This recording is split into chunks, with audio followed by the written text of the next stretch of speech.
And the High Court will give directions on whether the body of former President Mwai Kibaki will be exhumed to collect samples for a DNA test on the 28th of this month. Two individuals who claim to be former President Mwai Kibaki's children have told the court that exhumation is the only option left to prove paternity, as they seek a share of the former president's multi-million estate.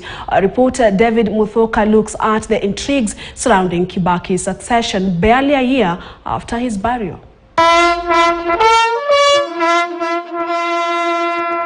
9 months after the late President Mwai Kibaki was laid to rest at his rural Othaya home, his remains could be exhumed should the High Court agree with two individuals' request for a paternity test on the remains. The two, Jacob Ochola Mwai and a woman only identified as J and L, claim that they are Kibaki's children and want a share of the Kibaki estate, which belongs only to members of his bloodline, such as children and grandchildren. As an alternative for Kibaki's exhumation, Ochola and JNL want the court to order a sibling DNA test that would entail Kibaki's 4 children, Judy Wanjiku, Jimmy Kibaki, David Kagai, and Anthony Githinchi, being subjected to a DNA test to establish any connection.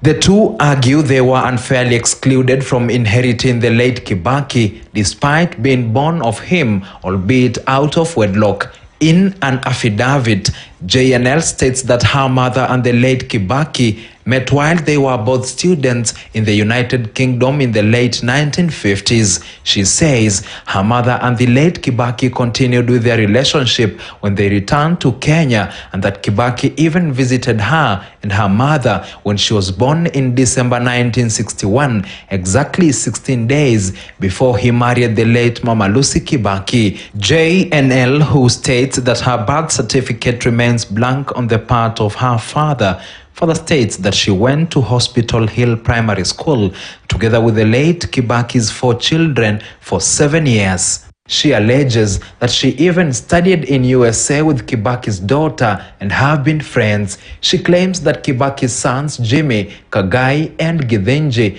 as well as members of the larger Kibaki family, such as Samuel Kibaki, who is said to be a brother of the president, had agreed to recognize her as a sibling in an unconfirmed meeting, but the female members of the family rejected the proposal. On his part, 62-year-old Ochola argues that he's relying on his striking resemblance to the late Kibaki. He claims that he shares features with the deceased, particularly baldness, forehead, ears, nose, cheeks, cheekbones, body frame, and gait.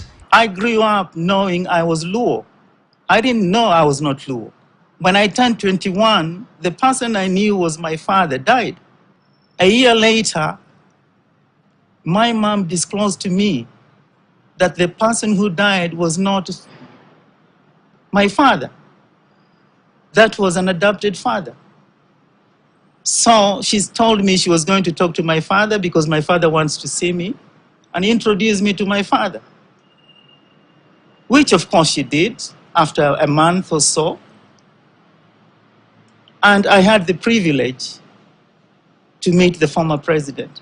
However, Kibaki's 4 children, led by his daughter Judy Wanjiku, have opposed any DNA test on them or on their late father. According to Wanjiku, her late father's death was a national and international issue, and the court should not entertain a prayer to exhume him. She argues that it is suspect for Chola and JNL to show up after his death, as he never introduced or acknowledged them as his children to his family. Wanjiku is seeking to lock the two out of Kibaki's succession, even as they insist that they deserve a share of Kibaki's inheritance like any other child of the late president. He did assure me that he was going to make sure that I got my share of what I'm entitled to as a person. I trusted my father because I've always trusted him. The case will be heard on 28th this month before Justice Eric Ogola. David Muthoka, KTN News, Nairobi. And that report brings us to the end of Weekend Act 1. Thank you so much for watching and for your company. I'm Purity Museo Nzuki. Good afternoon.